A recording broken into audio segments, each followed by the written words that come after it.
히브리서 12장이 오늘로서 마지막 시간이 되겠습니다. 첫 번째 우리 시간, 증인의 삶의 구름옷을 우리가 입었다. 그 증인의 삶의 구름옷을 입고 그 표대를 향해서 예수를 바라보며 나아가자 하는 말씀을 드렸고요.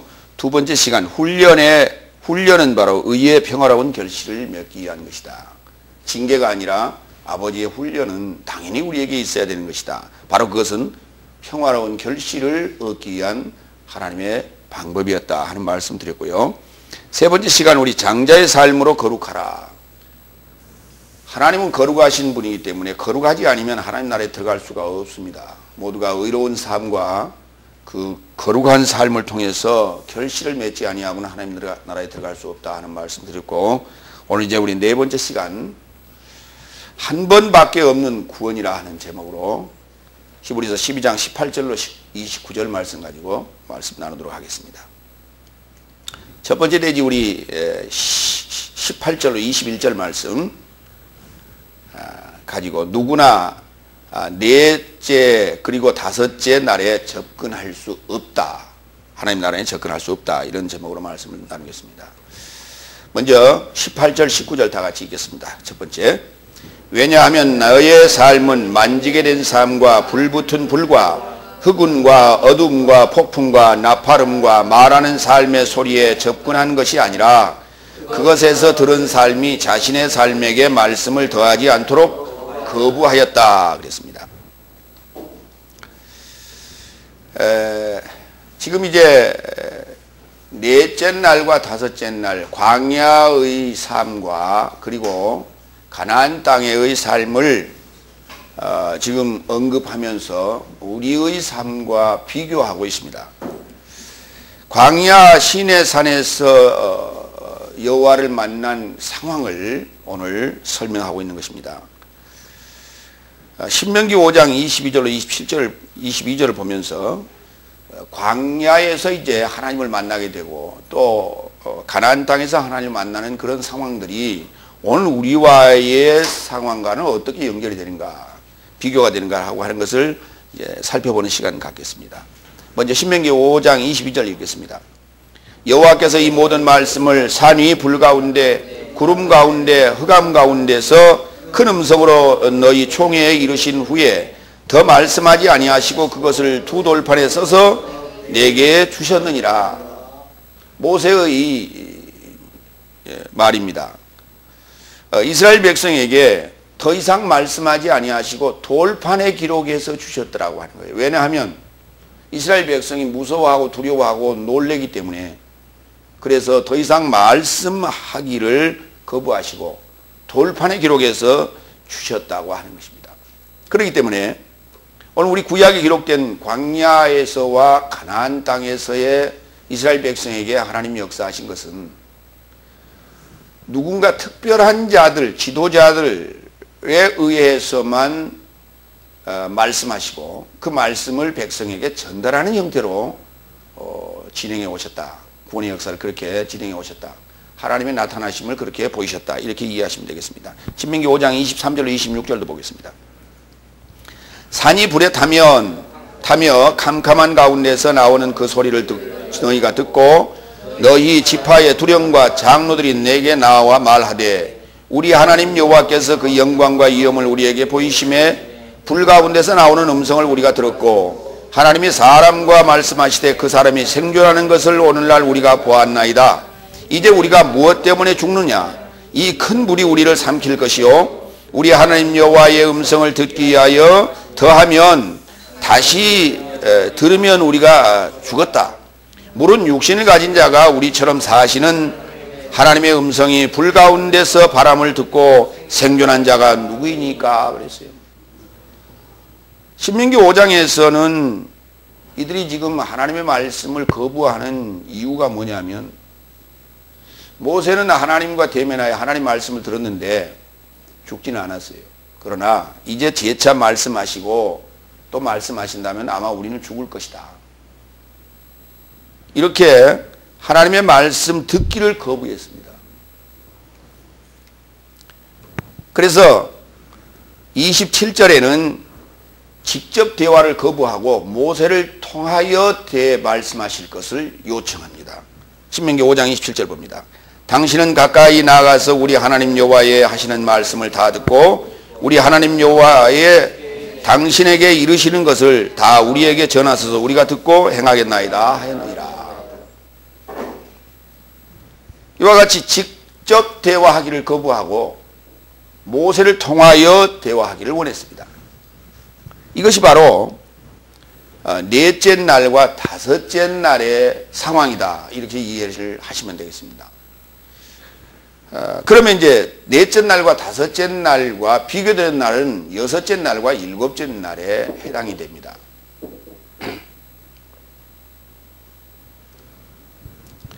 오늘 이제 예수님을 만나는 상황이 여섯째 날이고, 사도들의 삶에 우리가 들어가는 사도들의 삶을 사는 상황이 일곱째 날이 되겠습니다. 그러니까 넷째 날과 다섯째 날에 이제 하나님의 율법을 받게 되는 상황이고, 여섯째 날과 일곱째 날이 대비되는 그러한 날이 되겠습니다. 이래서 이 구약의 삶을 넷째 날과 다섯째 날로 지금 압축을 하고, 신약의 삶을 여섯째 날과 일곱째 날로 비교해서 여러분이 이해하시면 되겠습니다. 두 번째 20절 갑니다. 왜냐하면 짐승이라도 산에 가까이 가면 돌침을 당하거나 창에 맞게 달 것이라 지시된 것을 저의 삶이 감당할 수 없었습니다. 그 말이에요. 왜냐하면 직접 대화를 거부하고 모세를 통하여 하나님께서 말씀하실 것을 요구한 이유가 뭐냐 했더니, 짐승이라도 산에 가까이 가면 돌침을 당하거나 또는 창에 맞게 될 것이다 라고 지시된 것을 저의 삶에 감당할 수 없었기 때문에, 그래서 직접 대화를 거부하고 모세를 통한 중개 역할을 그들이 발했던 것이다 라고 얘기합니다. 그러면 실제 상황으로 들어갑니다. 출애굽기 19장 10절로 13절 말씀 보겠습니다. 여호와께서 모세에게 이르시되 너는 백성에게로 가서 오늘과 내일 그들을 성결케 하며 그들로 옷을 빨고 예비하여 셋째 날을 기다리게 하라. 이는 셋째 날에 나 여호와가 온 백성의 목전에 시내산에 강림할 것임이니 너는 백성을 위하여 사면으로 지경을 정하고 이르기를 너희는 삼가 산에 오르거나 그 지경을 범하지 말지니 산을 범하는 자는 정령 죽임을 당할 것이라. 손을 그 안에 만지지 말라. 그런 자는 돌에 맞아 죽임을 당하거나 살에 쇠어 죽임을 당하리니 짐승이나 사람이나 살지 못하리라. 나팔을 길게 불거든 산에 이를 것이니라 하라. 이제 처음으로 이제 이스라엘 백성에게 시내산에 여호와께서 임재하시는, 강림하시는 그런 상황인데요. 거기 이 여호와께서 강림하실 때에 날이 정해져 있었습니다. 셋째 날에 임하십니다. 셋째 날이라고 하는 날은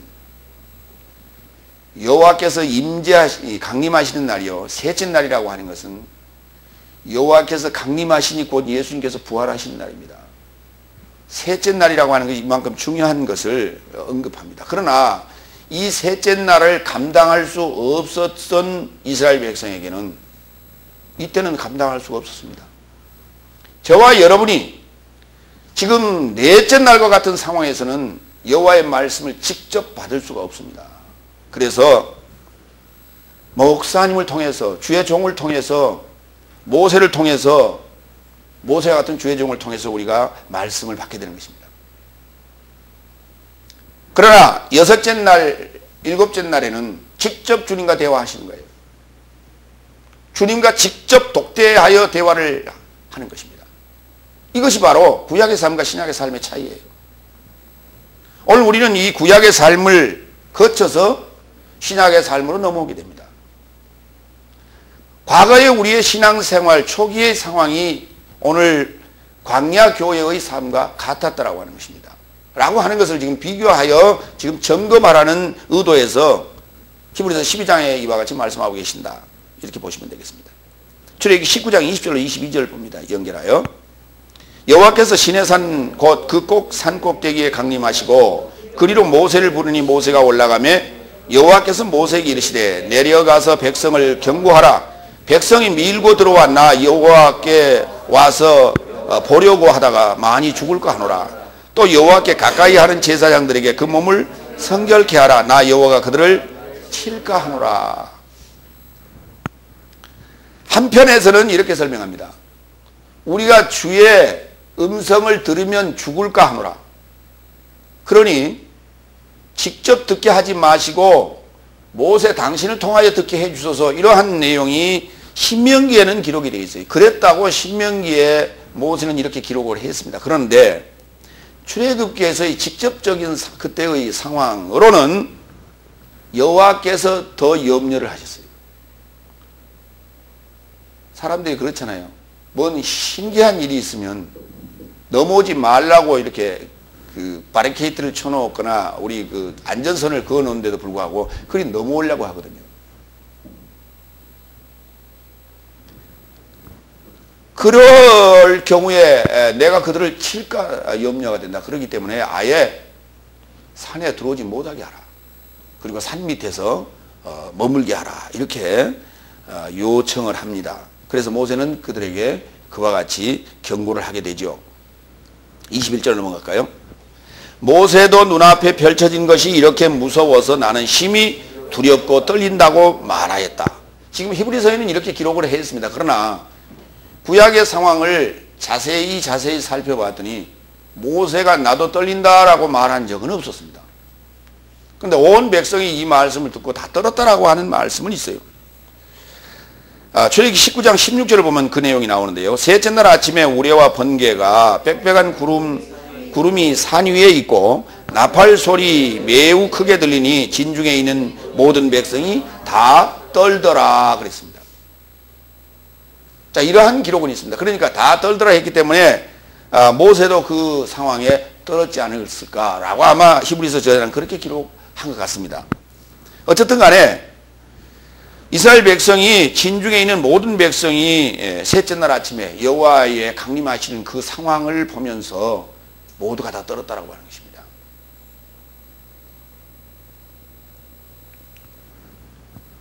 오늘 우리가 이 상황을 조금 확대해서 좀 봅시다. 우리는 지금 예수님의 재림 상황이 있어진다면 그 재림 상황 때 지구상에 있는 모든 사람들이 다 볼 것이라고 그렇게 이해를 하고 있습니다. 그런데 당시에 광야에 시내산에 임하시는 여호와의 그 광채가 그 본체가 임하실 때에 애굽에서도 광야 다른 곳에서도 여호와의 그 영광 때문에 진동하며 떨었다는 얘기는 없습니다. 다른 것도 아닙니다. 그 주변입니다. 바로 인근 주변에 있는 암몬이라든지 에돔이라든지 이러한 족속들입니다. 그리고 가나안 족속들도 그 주변입니다. 그럼에도 불구하고 여호와의 임재 사실을 그들은 알지 못했습니다. 그렇다면 어떻게 예수님께서 재림하실 때는 어떻게 알 수 있다는 것인가?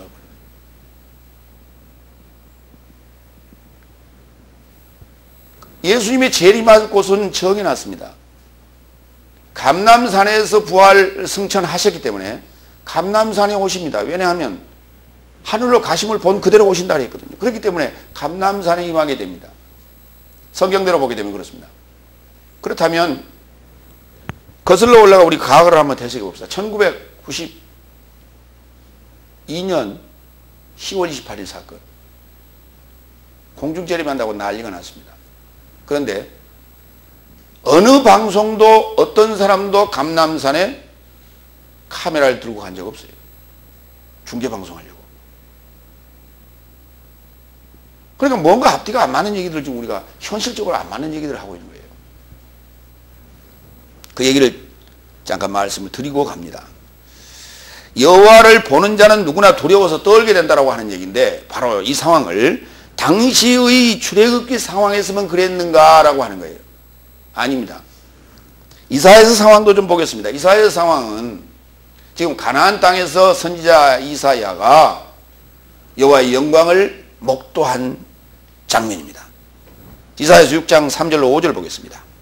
서로 불러 이르되 거룩하다 거룩하다 거룩하다 만군의 여호와여 그의 영광이 온 땅에 충만하도다 하더라. 이것은 이제 스랍들이 천사들이 지금 거룩하다 거룩하다 이렇게 찬양하는 그런 내용입니다. 4절 이같이 화답하는 자의 소리로 말미암아 문지방의 터가 요동하며 성전의 연기가 충만한지라. 그때 내가 말하되 화로다 나여 망하게 되었도다. 나는 입술이 부정한 사람이요 나는 입술이 부정한 백성 중에 거주하면서 만군의 여호와이신 왕을 배웠음이로다 하였더라 그랬습니다. 자, 이 이사야의 고백인 5절을 보게 되면 내가 이제 죽게 되었구나, 여호와의 영광을 보니 내가 이제 죽게 되었구나 라고 하는 지금 우리 출애굽기의 백성들이 진중에서 떨고 있는 그 상황과 다를 바 없다는 것이죠. 마찬가지로 넷째 날의 상황인 가나안 이 광야에서의 여호와의 강림, 여호와의 모습을 또는 그 소리를, 그 광경을 느끼고 듣고 하는 그 장면에서도 그들은 떨었고, 마찬가지로 가나안 땅에서도 여호와의 영광이 임하실 때는 모든 자들이 보는 자가 떨게 되더라 하는 것입니다. 다니엘서도 좀 보겠습니다. 다니엘서에는 이제 이사야서는 성전에서 여호와의 영광을 만나게 되고요, 다니엘서에서는 히데갈 강가에서 이제 만나게 됩니다.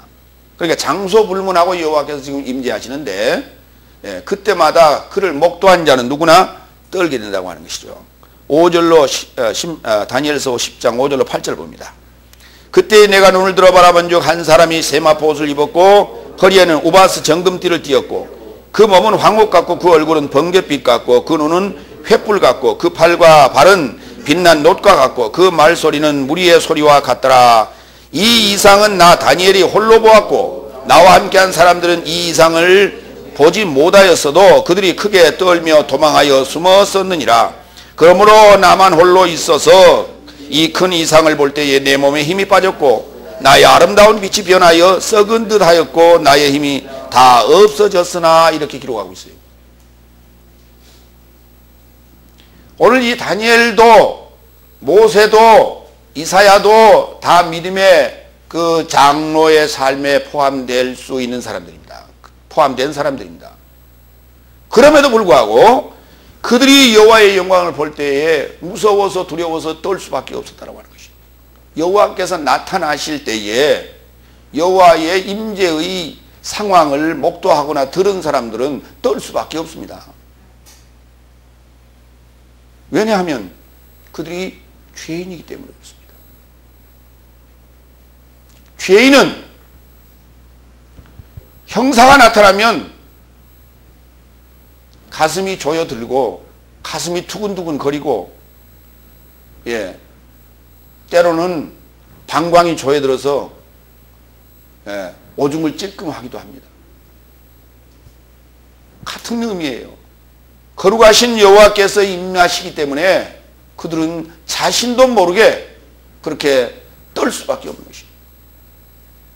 오늘 우리가 여호와를 만날 때, 여호와의 임재를 느낄 때에 죄인의 모습을 그대로 지금 그리고 있다. 오늘 이제 계시록 1장 17절로 19절 말씀에도 이제 동일한 내용이 나옵니다만은 하나 더 여기 기록되지 않았습니다만은 사울이 다메섹에서 예수님을 만날 때의 상황도 사실은 같은 상황입니다. 저와 여러분이 여호와를 만났다면 바로 그것이 율법을 받는 시기요, 내가 죄인임을 인식하는 시기인데 여러분이 이와 같은 흔적이, 경험이, 체험이 있어야 된다는 것이죠. 계시록 1장 17절로 19절 봅니다. 계시록 1장 17절로 19절. 계시록은 사도 요한이 기록한 책입니다. 사도 요한이 기록한 책인데 사도 요한은 하나님이신 예수와 3년 반 동안의 공생애를 함께 했던 장본인입니다. 그럼에도 불구하고 오늘 이 장면을 또다시 기록하고 있는데요. 보시겠습니다. 내가 볼 때에 그의 발 앞에 엎드려져 죽은 자같이 되매 그가 오른손을 내게 얹고 이르시되 두려워하지 말라. 나는 처음이요 마지막이니 곧 살아있는 자라. 내가 전에 죽었노라. 볼지어다 이제 세세토록 살아있어 사망과 음부의 열쇠를 가졌노니 그러므로 내가 본 것과 지금 있는 일과 장차 될 일을 기록하라 그랬어요. 그분이 누굽니까? 3년 반 동안 요한과 함께 동거동락했던 분이, 또 보는 앞에 죽었고 보는 앞에서 또 부활하신 예수님을 목도한 사람이 바로 사도 요한입니다. 근데 그 사도 요한이 오늘 하늘이 열리고 그 하늘에 끌려 올라가서 여호와의 영광을 목도하게 되는데, 그러기 전에 오늘 1장에서 여호와의 영광을 보게 됩니다. 그 소리를 들었습니다. 그리고 그 영광도 목도했습니다. 그 장면에서 그는 죽은 자 같이 되었다고 얘기합니다. 지금 7째 날을 살아가고 있는 사도의 삶인데도 불구하고 오늘 이 장면을 지금 보여주고 있다고 하는 거예요. 이거는 저와 여러분들이 경험해야 될 상황들이고, 오늘 우리가 하나님이 있느냐 없느냐라고 하는 이 무감각하고 무뎌진 신앙생활 속에서 정말 하나님을 있다고, 살아계신다고, 지금 역사하신다고 그렇게 강하게 간증할 수 있고 신앙 고백할 수 있는가라고 하는 것을 오늘 다시 한번 오늘 사도 요한을 통해서 우리에게 경각심을 주고 있다, 이렇게 봐야 돼요. 사도 요한은 예수님을 부인한 적 없습니다.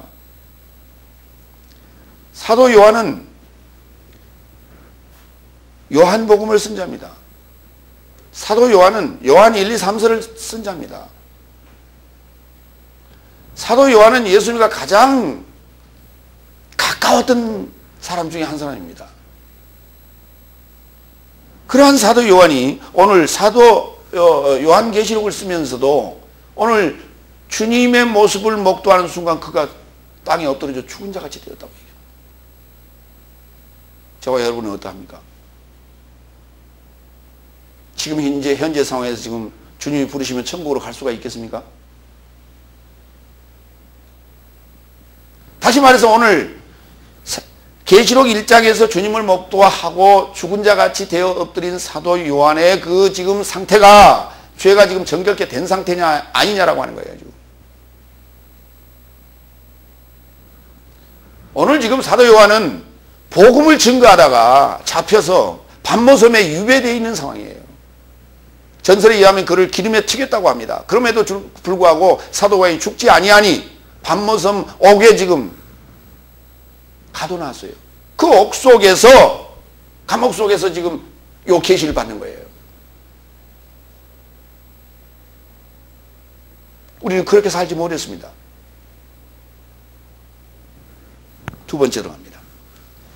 히브리서 12장 22절 24절 말씀. 이 상황은 이제 6째 날과 7째 날의 상황을 설명합니다. 그러면 오늘 이 상황은 바로 계시록 1장 17절과 19절 상황이 여기 포함되어 있는 거예요. 22절 가겠습니다. 네 번째. 그러나 너의 삶은 시온산과 살고 계신 하나님의 성과 하늘에 연결된 예루살렘과 천사의 무한 삶과 축제와, 그리고 이제 그 다음 절에 이제 연결됩니다만 거기에 지금 접근했다고 얘기합니다. 넷째 날에 이스라엘 백성들은 접근하지 못했으나 우리는 접근했다고 얘기합니다. 자, 시온성과 예루살렘과 천사의 무한한 삶과 축제에 접근했다고 하는데 그 부분들이 뭔가 좀 살펴봅니다. 시온이라는 산 갑니다. 시온산이라고도 하고 시온성이라고도 합니다. 시온이라고 하는 단어는 히브리어로는 찌온이라고 합니다. 다 같이 찌온. 예, 표지라는 뜻을 가지고 있죠. 그러니까 거기에 어떤 표시를 해놨다는 거예요. 표시. 우리가 뭔가 올 곳, 또 찾아갈 곳, 또 사라져버릴 것과 같은 곳에는 표시를 해놓지요. 그래서 그 표시를 해놓았다 하는 표지가 있다, 이렇게 이해를 하시면 됩니다. 거기는 어떤 표지인가? 여호와께서 오실 그러한 표시를 해놓은 곳이에요. 시편 48편 2절 가보겠습니다. 터가 높고 아름다워 온 세계가 즐거워하며 큰 왕의 성 곧 북방에 있는 시온산이 그러하도다 그랬어요. 시온산이 그러하다고요. 그곳은 큰 왕의 성이요 그랬어요. 여호와께서 왕으로 오실 곳이라는 것이에요. 여호와께서 왕으로 오실 그곳은 지금 구약의 시편 48편에 기록하고 있어요.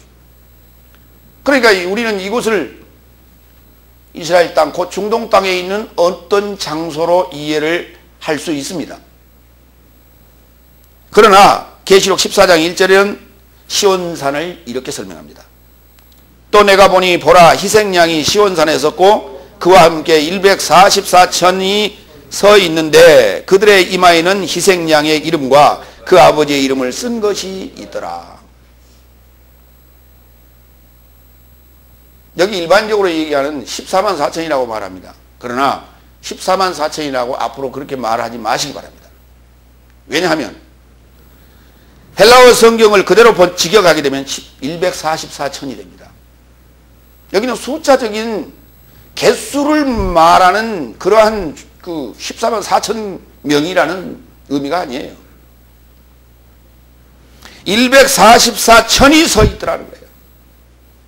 144천이 서 있는데 그곳이 바로 중동 땅에 있는 시온산에 서 있다는 얘기입니까? 아니오시다.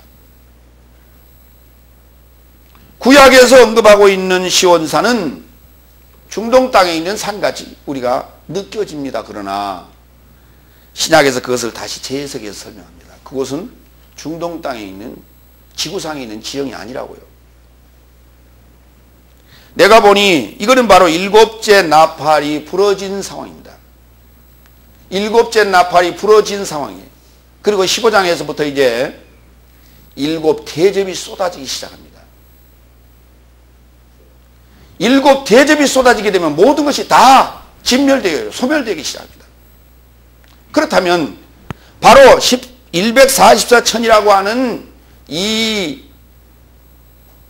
어떤 것이 지금 시온산에 서 있어야 돼요. 그것은 진노의 대접을 받지 않을 상황입니다. 이것이 바로 거룩한 것이고 이것이 바로 의로운 삶의 모습이에요.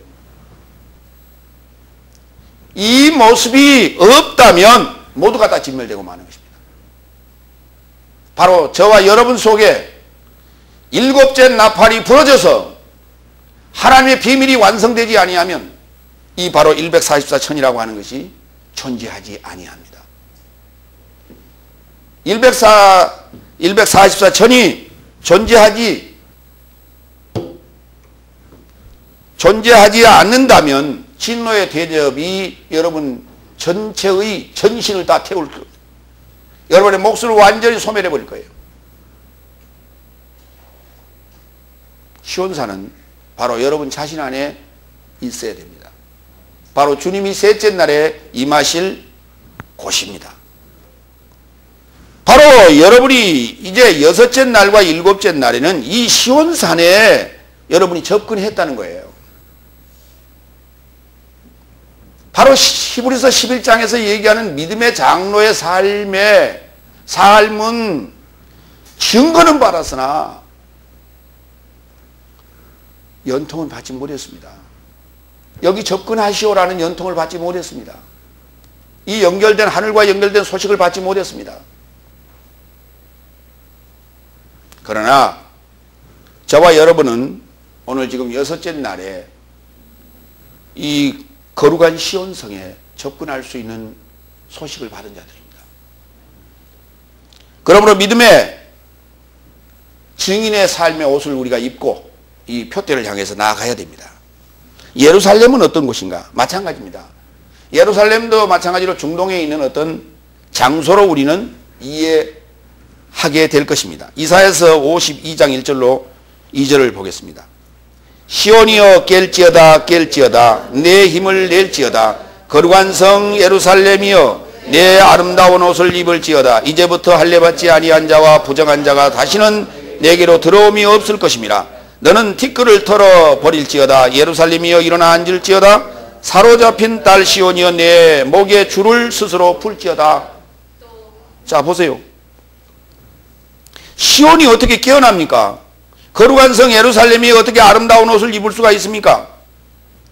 그리고 너는 티끌을 떨어버릴지어다 예루살렘이여 일어나 앉을지어다라고 하는 이 상황이 거기에 거주하는 사람들을 얘기하고 있는 거예요? 시온성이나 예루살렘 성이 이렇게 되지는 않아요. 그렇다면 거기 거주하는 자들을 얘기하는 겁니까? 일반적으로 이해할 때는 그렇게 얘기합니다. 그럼에도 불구하고 이사야서의 표현은 상당히 진전된, 진보된 표현을 하고 있다라고 하는 거예요. 다시 말해서 신약적 표현을 지금 하고 있다는 거예요. 그렇기 때문에 이스라엘 백성들의 입장에서는, 다시 말해서 유대교의 입장에서 볼 때는 이사야서는 너무 영적이고 너무 왜곡되어진 표현들이 너무 많다 해서 이사야서 읽지 아니합니다. 지금도 39권 안에, 유대교의 경전인 39권 안에 이사야서는 포함되어 있습니다. 그럼에도 불구하고 유대교인들은 이사야서를 읽지 아니합니다. 왜? 이해가 안 가는 거예요. 그리고 자기들이 부인하고 죽였던 예수에 대한 설명이 너무나 자세히 나와 있거든요. 이 이사야의 예언을 그들은 받아들이지 않았기 때문에 그걸 읽는 순간 자기들이 예수를 죽인, 하나님을 죽인 자가 되기 때문에 읽지 아니합니다. 이런 놀라운 일이 지금 중동 땅에 일어나고 있고 유대인들에게서 일어나고 있습니다. 자, 예루살렘을 신약에서는 어떻게 표현하고 있는가? 연결하여 보겠습니다. 이사야서 여러분이 조금 전에 읽었기 때문에 연결하여 보겠습니다. 계시록 21장 1절로 2절. 또 내가 새하늘과 새 땅을 보니 처음 하늘과 처음 땅이 지나갔고 바다는 이후로 있지 않더라. 또 내가 거룩한 성 새 예루살렘을 보매 하늘에서 나서 하나님께로부터 내려오는데 남편에게 수리받은 신부같이 예비되었더라 그랬습니다. 예루살렘이 어떤 장소적 개념이 아니에요. 하나님의 아름다운 신부를 예루살렘으로 표현하고 있다. 그래서 이 그냥 예루살렘이 아니라 새 예루살렘으로 표현하고 있는 거예요. 갈라디아서 4장에서도 아브라함의 두 아내 하갈과 사레에 대해서 얘기할 때 사레를 위에서 난 예루살렘이라고 얘기합니다. 이와 같이 구약에 기록된 내용들은 실제 존재하는 지명과 사람들을 대상으로 기록한 것 같이 보입니다. 그러나 신약에서는 그것이 바로 비유였음을 우리에게 설명하고 있는 것입니다. 이와 같이 우리는 시온산과 지금 예루살렘에 접근했다고 얘기합니다. 여러분이 이미 접근하고 있습니다. 지금.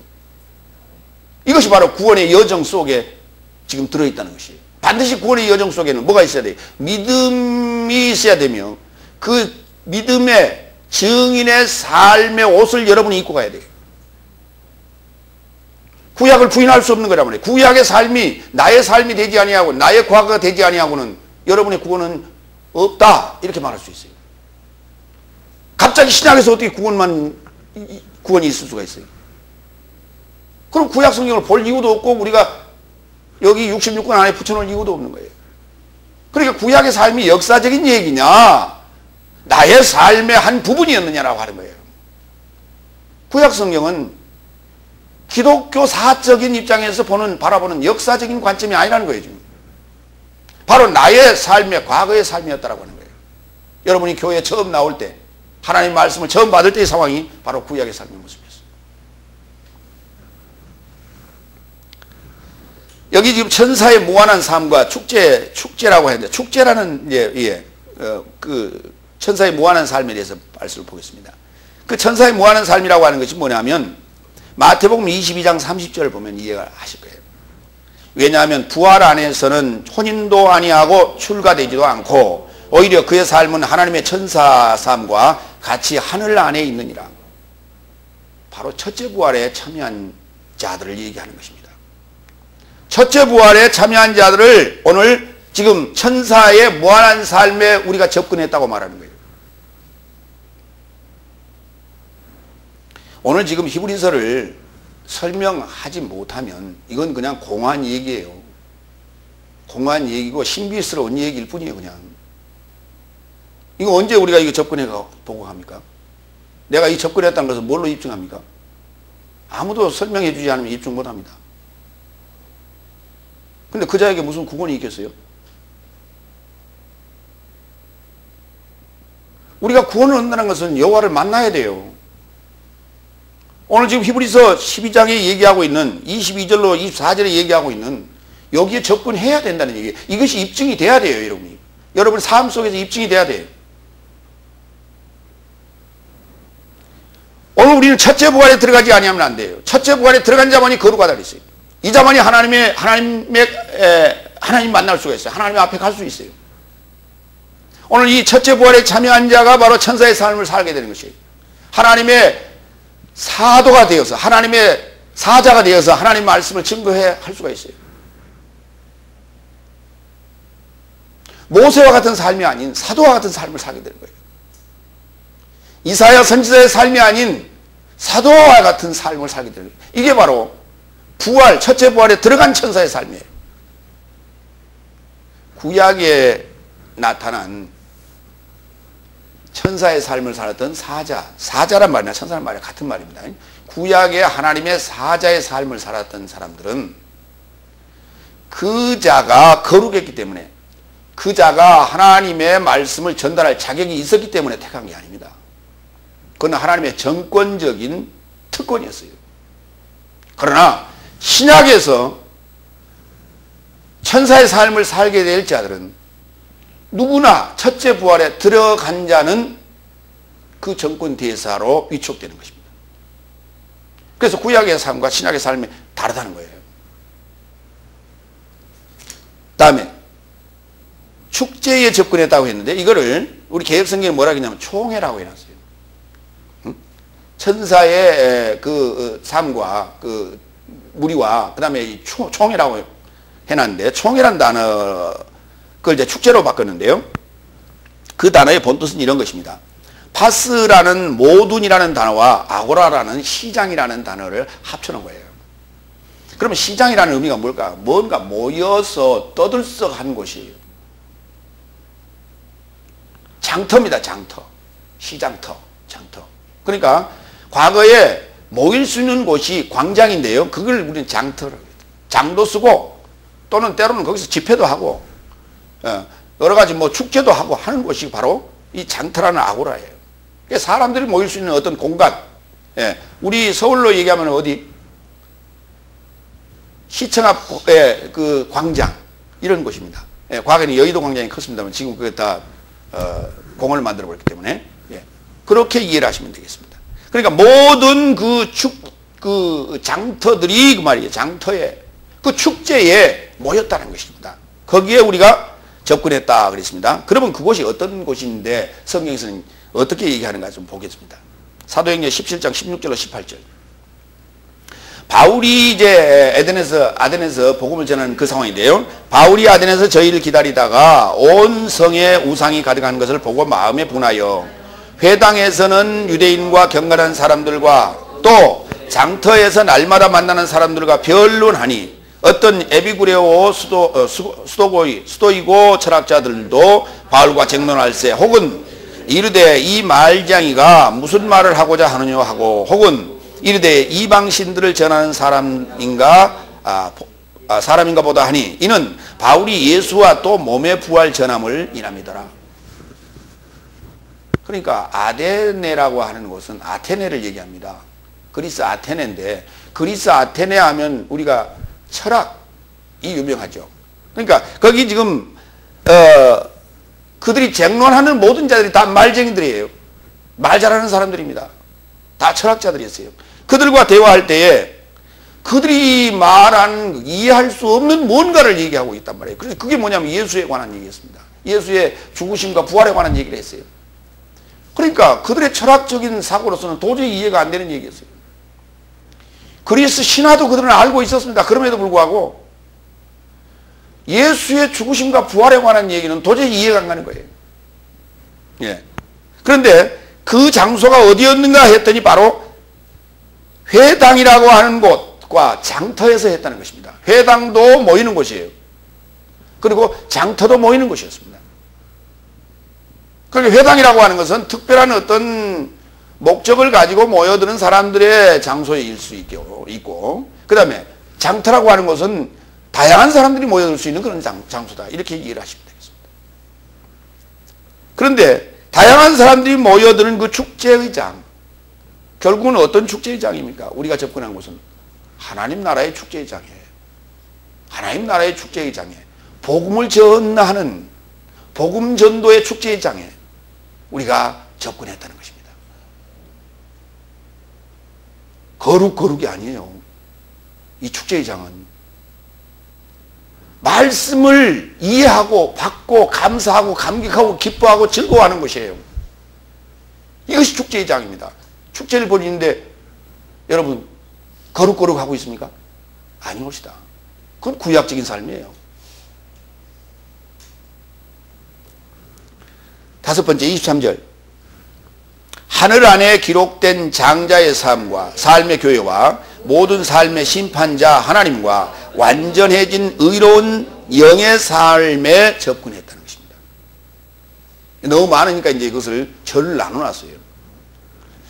하늘의 장자의 삶의 교회, 하늘의 장자의 삶의 교회란 말은 하늘에 속한 장자, 땅에 속한 장자가 아닌 하늘에 속한 장자에게 소유된 교회라는 얘기예요. 하늘의 장자된 삶에 소유된 교회라는 얘기예요. 그러니까 오늘날 지금 이 지구상에는 두 종류의 교회가 있다는 거예요. 땅에 장자된 삶의 소유의 교회가 있는가 하면 하늘에 장자된 삶의 소유의 교회도 있다는 거예요. 두 종류의 교회가 지금 존재하고 있다는 것이죠. 오늘 우리가 접근한 교회는 하늘에 장자된 삶의 교회에 접근해 있어야 됩니다. 그리고 두 번째, 완전하고 의로운 영의 삶에 접근했다는 것이에요. 영은 두 종류의 영이 있습니다. 거룩한 영이 있는가 하면 더러운 영이 있습니다.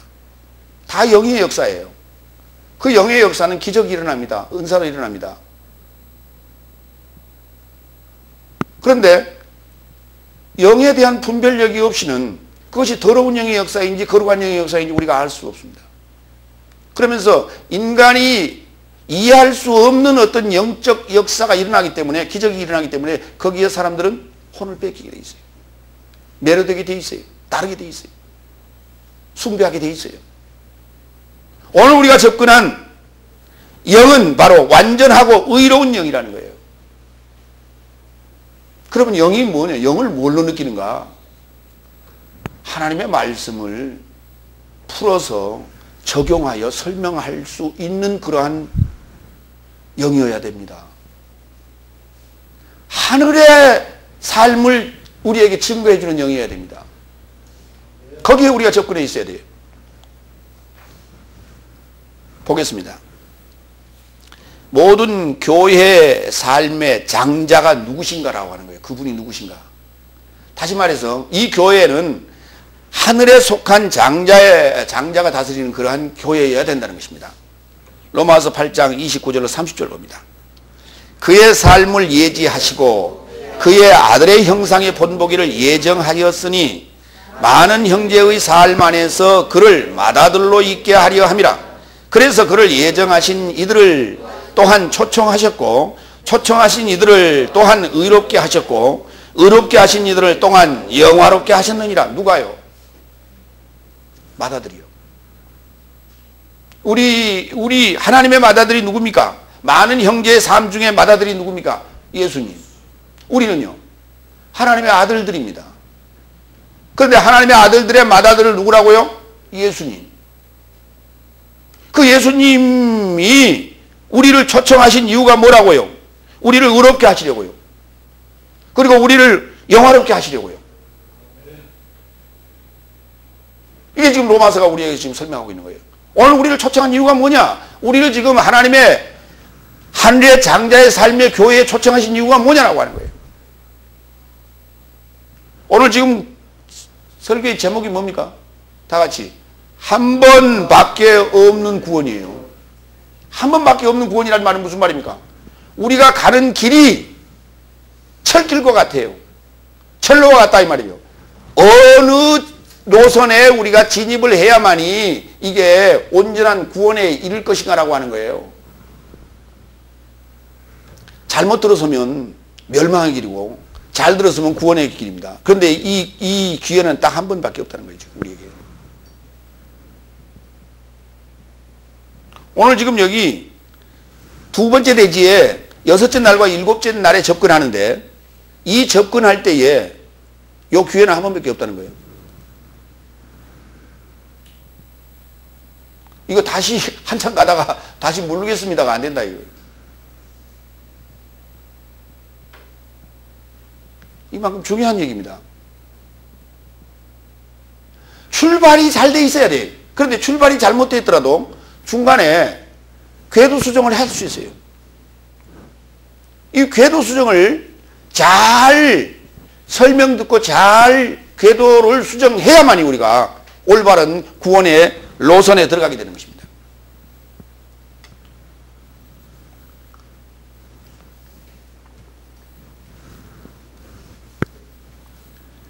골로새서 1장 15절로 18절도 보겠습니다. 하늘 장자의 삶의 교회가 무엇인가?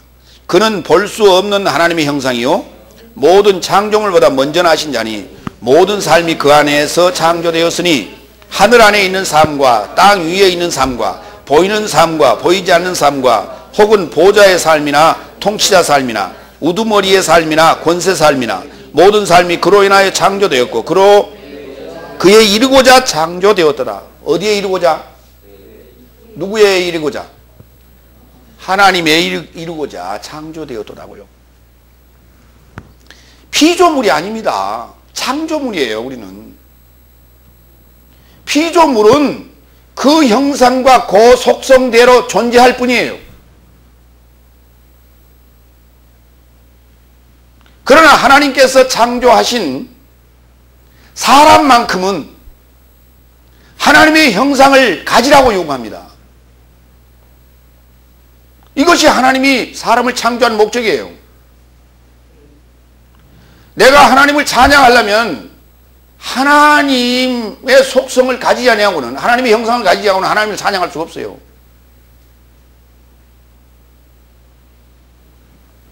(17절) 그리고 그는 모든 삶이 절에 계시고 모든 삶이 그 안에 함께 섰느니라.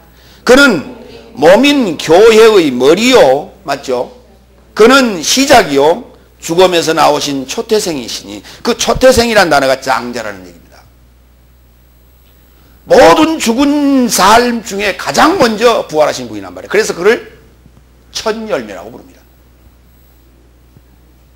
그 첫 열매가 다스리는 교회여야 됩니다. 그 첫 열매가 다스리는 교회는 이렇게 우리가 모여있는 교회일 수도 있고요, 한 사람 한 사람이 다 교회입니다. 그 한 사람 한 사람 다 초태생이신 첫 열매가 다스리는 교회여야 됩니다.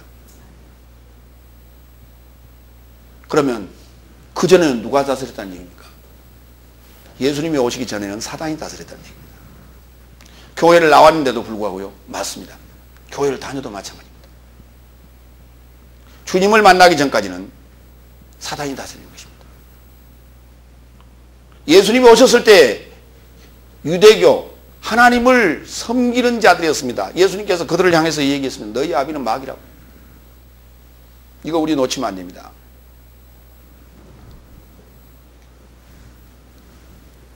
이는 친히 모든 삶 안에서 으뜸이 되려 하심이라 그랬습니다. 바로 우리가 접근한 하늘 장자의 삶의 교회, 여러분 지금 여기에 접근해 있어야 됩니다. 다음, 완전하고 의로운 영의 삶의 접근이라고 했는데요, 어떠한 모습이 바로 의로운 모습일까요? 성경은 이렇게 얘기합니다. 로마서 5장 19절. 왜냐하면 한 사람의 불순종으로 인하여 많은 삶이 죄진 삶으로 세워진 것 같이 한 사람의 순종함으로 인하여 많은 삶이 의로운 삶으로 세워질 것이라 그랬어요. 그러니까 의롭다라고 하는 것의 반대는 불의하다라고 하는 것인데, 그게 바로 죄인입니다. 우리가 죄진 삶의 모습이라고 하는 것은 뭐냐면 불순종의 대가입니다. 불순종의 결과입니다. 그러면 주님께서 순종하심으로 말미암아 많은 삶이 또한 의로운 삶으로 세워지게 하려 하심이라 했으니까 오늘 우리 또한 순종의 종으로 바뀌어져야 돼요. 불순종의 종에서 순종의 종으로 바뀌어져야 돼요. 예. 바로 불순종의 종과 순종의 종은 뭐냐? 나는 지금까지 순종해 왔는데요, 하나님 말씀에. 그러나 그게 진정한 하나님 말씀이었냐라고 하는 것이에요. 사탄도 말씀 가지고 장난칩니다. 거기에 우리가 순종했다면 사탄에게 순종한 것이지 하나님께 순종한 게 아니었습니다.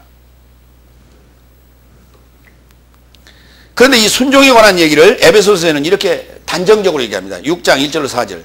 자녀된 삶이여 너의 삶의 부모에게 주 안에서 순종하라. 다 같이 주 안에서. 그렇습니다. 순종하라. 이것이 의로운 것이다 그랬어요. 순종을 요구합니다. 이것이 의로운 것이다.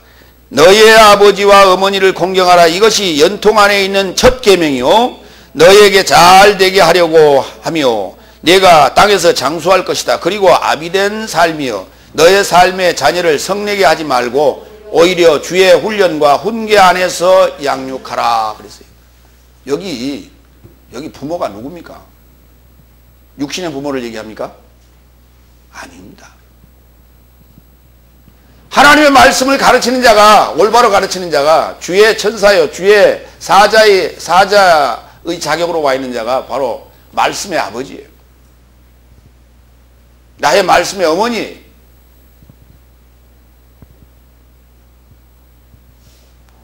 우리가 순종할 자가 누구예요? 주님 말씀하시길 이렇게 말씀하셨어요. 누가 나의 어미며 누가 나의 형제냐고. 하늘에 계신 아버지의 뜻대로 하는 자가, 행하는 자가 나의 어미며 나의 형제라고 얘기했어요. 나의 부모가 누구냐고. 나의 육신의 부모 마리아를 나의 어머니라 말하지 말라고 얘기했어요. 주님은 아버지의 뜻에 따라 순종하셨던 자입니다.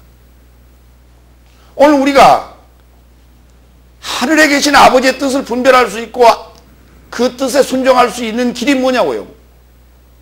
하나님의 말씀을 제대로 증거하는 자가 있어야 그 뜻을 분별해서 우리가 순종할 거 아니에요. 그렇지 않으면 사단에게 순종하게 되는 거예요. 사단에 순종하는 종이 되어버리고 마는 거예요. 하나님의 입장에서는 불순종의 종이란 말이에요. 이게. 사단은 자신이 사단이라고 하지 않습니다. 절대로. 광명의 천사로 자신을 가장해요. 위장해고 다닌다 이 말이에요.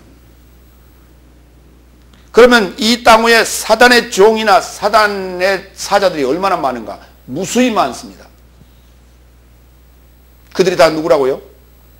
자칭 그리스도라고 하고 다녀요. 그럼 이단들이라고요? 맞습니다. 이단들 맞습니다. 그 외에도 무수하게 많습니다. 그건 성경에 기록되어 있어요. 많은 이들이 나의 이름으로 자기가 기름 부음 받은 자라 얘기할 것이라 했어요. 그리스도라 얘기할 것이라 했어요. 기름 부은 자가 누구예요?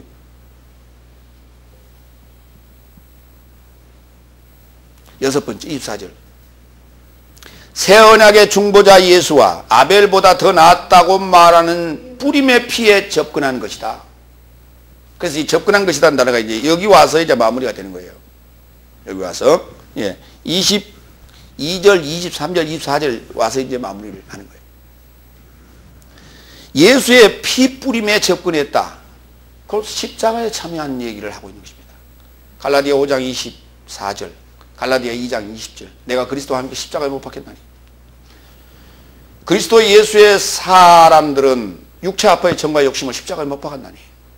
반드시 우리 십자가 사건이 나에게 있어야만 됩니다. 이거 가장 마지막에 써놨어요. 이 부분. 히브리서 9장 12절로부터 14절 보겠습니다. 십자가의 피에 접근, 예수의 피 뿌림에 접근했다라고 하는 이 부분을 히브리서 9장에서 이렇게 설명하고 있습니다. 12절로 14절 다 같이. 염소와 송아지의 피로 인하지 않고 자기 피로 인하여 영원한 속죄를 찾아 거룩한 삶에 이르고자 단번에 들어가셨도다. 왜냐하면 염소와 황소의 피와 암송아지 제가 부정하게 된 삶을 뿌리게 하여 육체의 정결을 향하여 거룩하게 하였다면, 이게 구약적인 얘기입니다. 성전 제사를 지금 성전에서 지금 우리가 정결 의식을 했던 그런 부분을 지금 설명하고 있는 거예요. 근데 그것은 육체의 정결을 향해 거룩하게 하였다면 그 말이에요. 육체의 정결 의식을 그것이 행하였다면 14절 그리스도의 피는 더욱 엄청나지 않느냐. 그리스도는 영원한 영으로 인하여 흠없는 자신을 하나님께 드렸으니 그가 살아계신 하나님에게 섬기게 하려고 죽은 행위로부터 너의 삶의 양심을 깨끗하게 하실 것이라. 육체를 정결케 하는 것을 반드시 초월하여 더 넘어서서 우리의 양심을 깨끗하게 할 것 아니냐라고 하는 거예요. 이것이 바로 우리가 예수의 피에 우리가 접근해야 될 이유입니다. 이 양심이 우리가 깨끗해지지 아니하면 하나님 나라에 들어갈 수가 없기 때문에 그렇습니다. 9장 19절로 22절 왜냐하면 모세에 의해 율법을 따라 모든 계명이 백성 모두에게 전파되고 송아지와 염소의 피를 취하고 물과 붉은 양털과 우슬초와 함께 그것으로 책과 백성 모두를 뿌리고 이르되 이는 하나님이 너의 삶을 향하여 명하신 언약의 피라. 그러면 구약에서 그 뿌렸던 그것은 언약의 피라라고 하는 것이 그건 비유일 뿐이에요 지금. 그러면 지금 미래적인 얘기를 하고 있는 거예요 지금. 자 21절 또한 그가 장막과 공복에 그릇 모든 삶을 피로 뿌렸고 피 안에서 그의 모든 삶이 율법을 조차 정결케 되나니 피 흘림이 없이 석방은 되지 않는다고요. 오늘 우리가 죄로부터 석방받아야 됩니다. 죄로부터 해방받아야 되는 것이에요. 그래야 우리가 마지막 일곱째 날을 살게 됩니다. 사도의 삶을 살게 됩니다. 그런데 예수의 피 뿌림이 없이는 불가능합니다. 우리 죄로부터 석방되지 않습니다. 죄로부터 노임을 받는 것이지 죄가 면제되는 게 아니에요.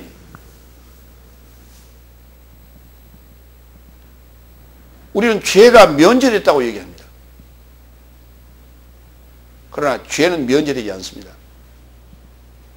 일곱째 날을 여하이 사느냐에 따라서 하나님 앞에 가서 우리는 심판받게 되어 있습니다. 백보자 심판 그때 가서 받습니다. 면제가 됐다면 백보자 심판대 앞에 갈 이유가 없습니다. 예수의 피로 말미암아 우리가 죄가 면제된 것이 아니라 죄로부터 우리는 해방을 받습니다. 일단 면제 아닙니다. 죄로부터 해방됩니다. 그러면 해방되는 순간 우리에게는 어떤 상황일까요? 집행유예와 같은 거예요. 사실 집행유예는 완전히 죄가 없은 게 아니에요. 그와 유사한 죄를 짓게 되면 가중 처벌을 받게 되어 있어요. 다시 들어가게 됩니다. 1만 달란트 피탕을 받았던 자가 그게 면제가 된다면 그는 다시 집어넣을 수 있는 법적 근거가 없어요. 그럼에도 불구하고 그는 잡아넣었어요. 다시 오게. 오늘 우리가 죄로부터 해방을 받는다는 것은 옥으로부터 우리가 석방되는 과정입니다. 이제 그 빚갚음을 해야 될 때가 우리에게 있는 거예요. 남은 때를 죄에서 해방되어서 우리가 석방되고 해방되었다면 남은 때를 우리는 빚갚음으로 살아야 돼요. 하나님 우리에게 이렇게 구원의 구조를 만들어놨어요. 시스템을.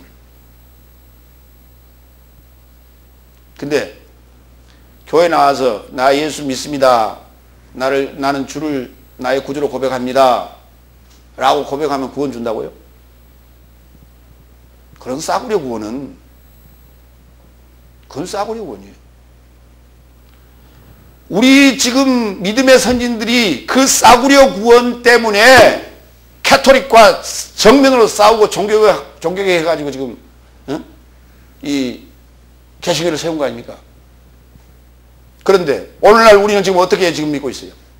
그들의 피값을 어떻게 지금 보상할 것이에요? 얼마나 그들의 피를 욕되게 하고 앉았어요? 이렇게 싸구려 구원 주려고 그들이 그 피를 흘리면서 그 종교개혁을 했어요? 지금 우리 지금 교회가 어디로 가고 있어요? 전부 유대교로 다시 돌아가고 있잖아요. 구교로 다시 돌아가고 있잖아요. 무수한 절기를 만들어내고 있어요. 어디에 절기가 어디 있어요? 신약에 어디 절기를 지키라고 돼 있어요? 무수한 절기만 지키고 앉았어요. 없는 것도 만들어내고 앉았어요. 구교가 하는 것도 갖다가 지키고 앉았어요. 그러면서 개신교라고요?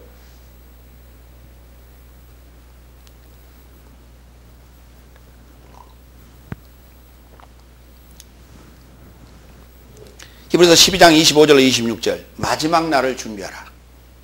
25절 갑니다. 다 같이 너의 삶은 전파하신 것을 거역하지 말고 보아라. 왜냐하면 저런 삶이 신탁하신 것을 땅에서 거부하고 피하지 못하였거든. 하늘 삶으로부터 신탁하신 것을 돌려보내는 나의 삶은 더더욱 피하지 못한다. 오늘 지금 하나님의 말씀은 우리에게 신탁하고 있는 거예요. 신탁. 응? 신적 부탁입니다. 신적 위임이란 말이에요. 신탁. 신이 친히 통치하시는 거예요. 이거 부탁을 거부한다고요? 살아남을 자가 누가 있어요? 구원 얻을 자가 누가 있습니까?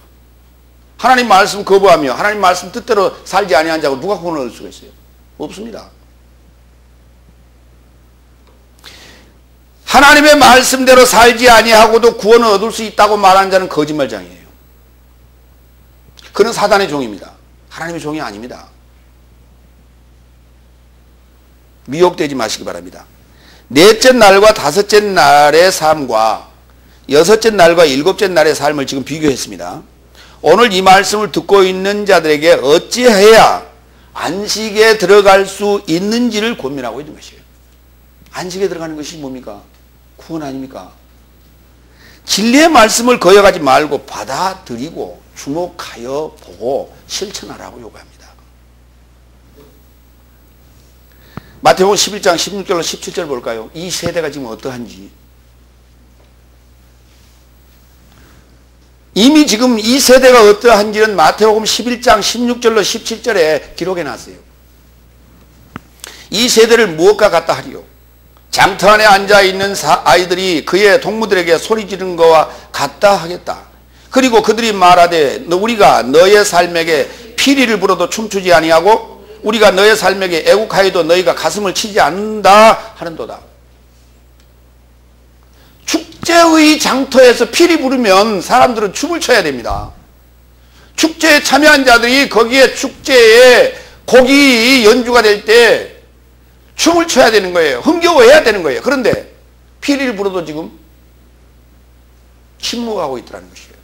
이 세대의 사람들이 지금 이와 같다고요. 지금. 하나님의 말씀에는 춤을 추지 아니하고 사단의 메시지는 춤을 추고 앉았어요. 왜? 자기 입맛에 맞기 때문에. 자기 귀에 달기 때문에. 많은 사람들이 그 미혹하는 말에 그 달콤한 유혹에 귀가 길들여져 있을 것이라고 했어요. 디모데서. 요 귀가 문제예요, 이게. 자기의 입맛에 맞는 것만 들으려고 그래요. 하나님의 말씀인데도 불구하고 하나님의 말씀이건 누구의 말씀이건 다 소용없다 이거. 내 귀에 입맛에 맞으면 그것만 듣기를 원해요. 왜? 그렇게 길들여져 있기 때문에. 왜? 그렇게 훈련 받아왔기 때문에.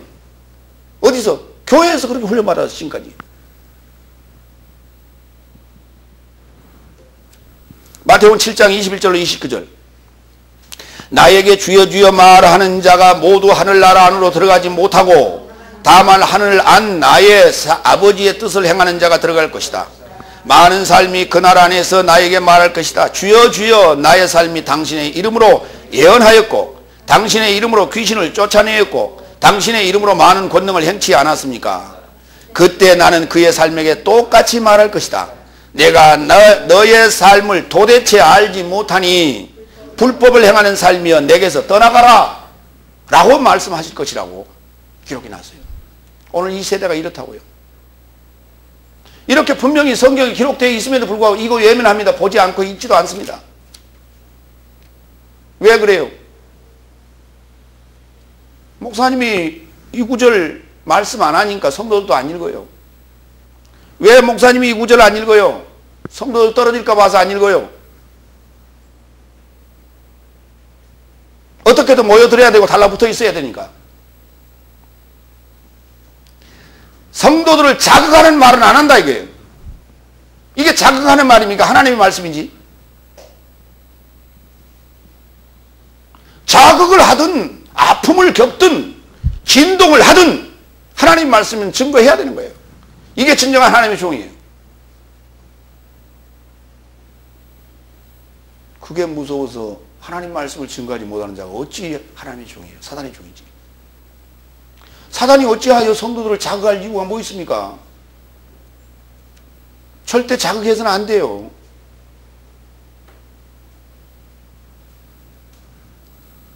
(26절) 그때는 그 소리가 땅을 진동하였으나 지금은 그가 연통하여 이르시되 내가 딱 한 번만, 딱 한 번, 땅만 아니라 하늘도 진동한다고요. 어떤 곳에서는 진동의 은사를 받아가지고 시간마다 진동을 한다고 그럽니다. 그런데 그게 아니고 그런 진동 말고요. 천지가 개벽하는 일이 우리에게 딱 한 번이 있게 되는 거예요. 이 천지 개벽함을 우리가 느끼지 않으면 바로 십자가 사건입니다. 십자가 사건이 2000년 전에 있었던 것이 아니라 내 안에서 있어야 돼. 지금 오늘 이 딱 한 번. 이 천지가 진동하는 사건이. 이걸 천지 개벽이란 말을 써요. 천지 개벽한다는 얘기는 무슨 말입니까? 새로운 세상으로 바뀐다는 거예요. 나의 삶이, 나의 사고가, 나의 이 삶이 새로운 삶으로 바뀌는 거예요. 그걸 새로운 피조물이라고 하는 거예요. 거듭남이라고 말하는 것이고 그걸 첫째 부활이라고 말하는 거예요. 천지가 진동하는 얘기를 좀 볼까요? 마태복음 24장 29절로 31절.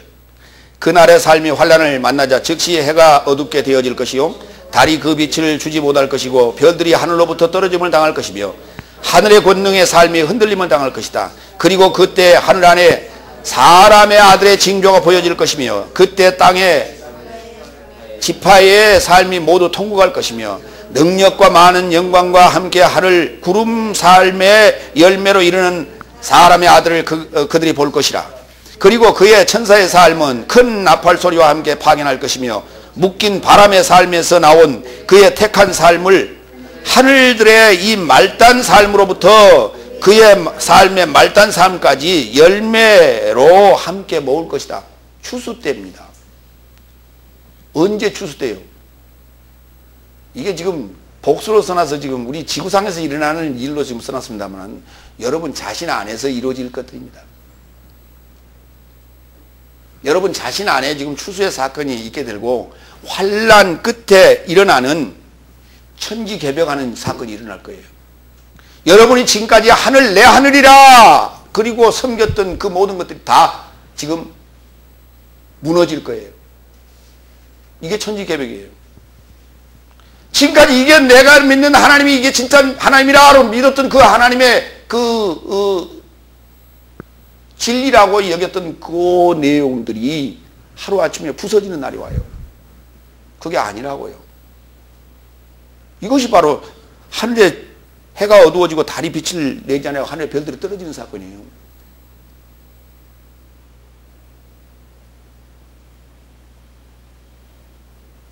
지금 한번 생각을 해보세요. 지구가 멸망되어지는 얘기를 썼다면 해가 빛을 잃을 이유도 없고요. 달이 빛을 잃을 이유도 없고요. 별들이 떨어질 이유도 없어요. 뭐만 하면 돼요? 지구하고 가장 가까운 별이 어떤 별입니까? 이쪽으로는 태양 쪽으로는 금성, 저쪽으로는 화성이죠. 예. 둘 중에 하나 별 이렇게 쾅 하고 부딪히면 끝나는 거예요. 그렇잖아요. 먼 하늘의 별들이 다 떨어지면 어떻게 돼? 그런 얘기를 써놓은 게 아니에요. 우주 공간에 일어날 일을 지금 써놓은 게 아니에요. 여러분 자신들이 지금까지 신봉했던 섬겼던 그 1월 성신 진짜 저 하늘의 별처럼 그렇게 저 태양처럼 저 달처럼 섬겼던 그 말씀과 지도자가 떨어지는 순간이 와요.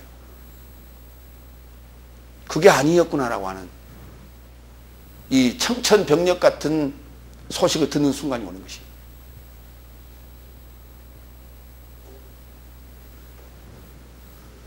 그때 여러분은 하나님의 사람으로 하늘의 그 열매로 거둬지게 되는 것이에요. 이 얘기가 계시록에도 지금 나옵니다. 흰 말탄 자가 와서 예, 구름 위에 앉은 자가 와서 예, 거두는 사건이 나옵니다. 요거는 동시에 심판입니다. 추수와 동시에 심판이 이루어지는 것입니다. 이 마지막 날을 여러분이 준비해야 된다. 이제 네 번째 마지막으로 가겠습니다. 오늘 좀 설교가 좀 깁니다. 히브리서 12장 27절 29절 심판과 구원의 날은 한 번인데 동시에 일어납니다. 27절 이 또한 그는 흔들림 받지 않는 삶이 머물게 하려고 만들어진 삶처럼 진동하는 삶의 변화를 딱 한 번 표방하신다. 딱 한 번 선언하신다고. 이건 반복하지 않습니다. 두 번 하지 않습니다. 한 번 합니다. 누구에게? 각자에게. 온 인류가 한꺼번에 멸망하고 한꺼번에 구원받고 그러지 않습니다. 그러면 지금 죽은 사람들 어디 있어요? 예수 믿다 죽은 사람들 어디가 있어야 돼요? 무덤에 가서 기다려야 됩니다. 그 무덤이 어디예요? 내가 이 얘기를 누차 물어봅니다. 목회자들도 지금 그 얘기를 정답을 못 내요. 왜?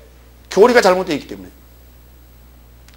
온 인류의 구원의 날이 한꺼번에 온다고 임하고 있고 심판의 날이 한꺼번에 온다고 이렇게 알고 있기 때문에 예수 믿다 죽은 자들이 어디 있습니까? 그러고 물어보면은 무덤이 있대요. 그 무덤이 천국이요 지옥이요? 그러고 물어보니까 대답을 못해요. 그러니까 어떤 이는 얘기합니다. 천국 갔대요. 예수 믿다 죽은 자들. 그러면 예수 믿다 죽은 자들이 천국 가면 예수님 뭐하러 오십니까? 오실 이유가 있어요? 없어요?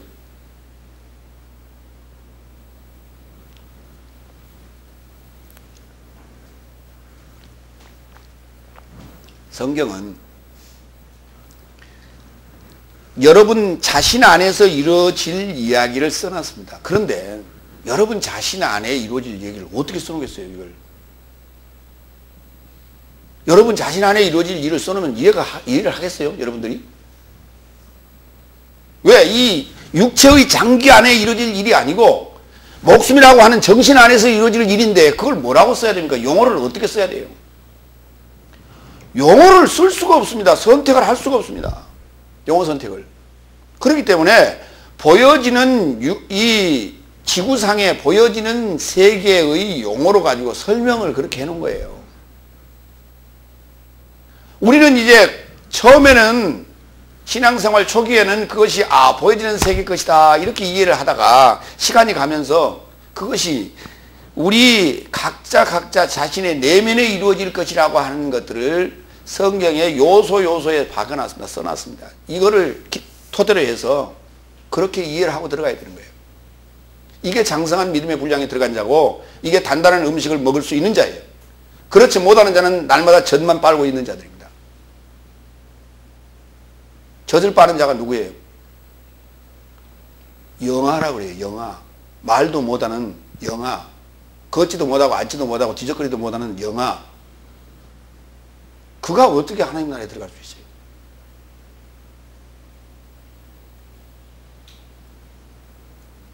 (29절)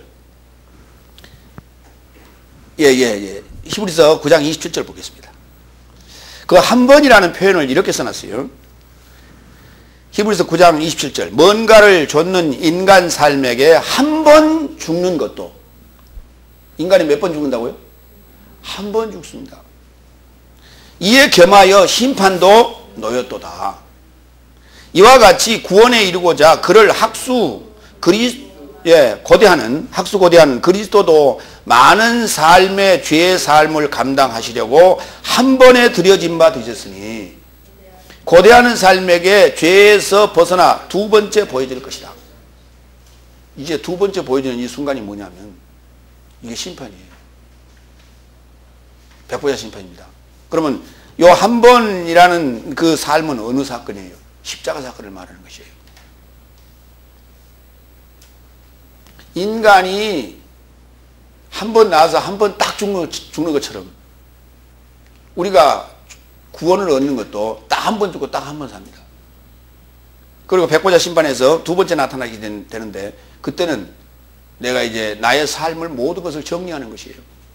첫째 부활이라고 하는 것은 우리가 관지고 공동묘지에 가서 살아나는 부활을 얘기하는 게 아닙니다.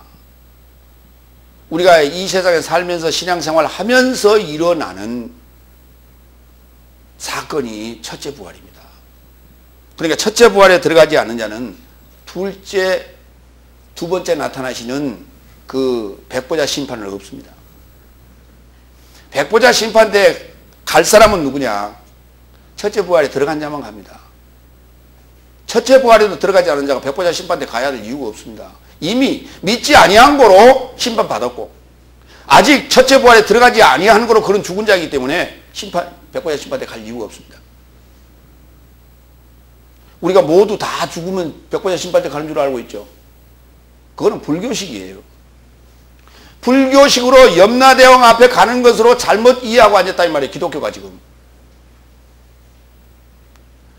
이미 지금 믿지 않고 죽은 사람은 백보자 심판대 앞에 갈 이유가 없어요. 이미 벌써 그는 심판의 대상이 아니에요. 왜? 그 자체가 죽은 것이기 때문에.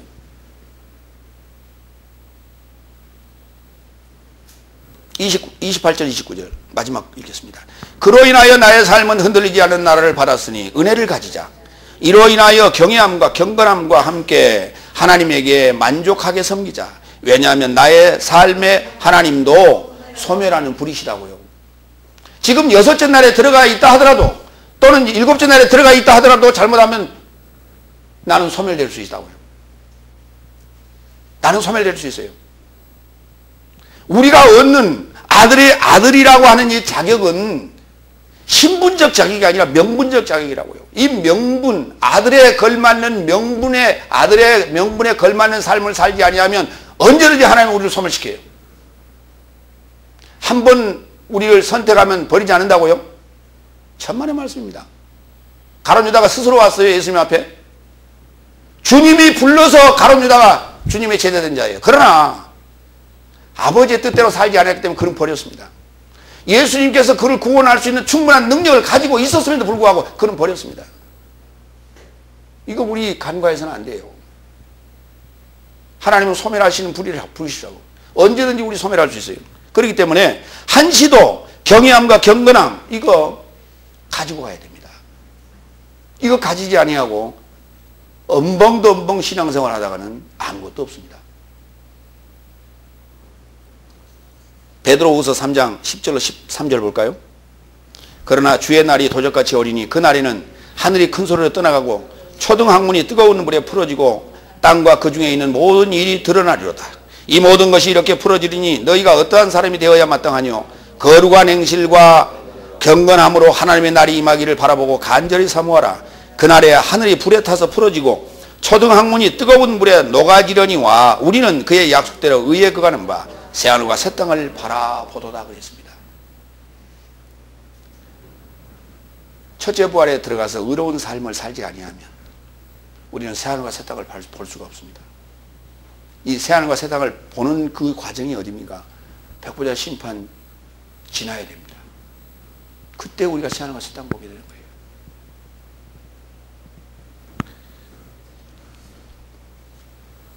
우리에게 지금 하늘이 큰 소리로 떠나가고 초등학문이 뜨거운 물에 풀어진다는 얘기예요. 초등학문이에요. 체질이라고 번역했는데 그게 초등학문입니다. 아직도 젖먹는 식의 말씀에 젖어 있는 그것이 초등학문이라고 그러는 거예요. 단다는 것을 먹을 수 없는 젖먹이의 신앙을 가지고 있다면 그것은 이 불에 다 풀어져 버립니다. 녹아버립니다. 그러니까 불을 받을 자들은 누구냐? 심판의 불을 받을 자들은 누구냐? 주의 날이 도달하여 이 심판의 불을 받을 자들은 믿는 자들입니다.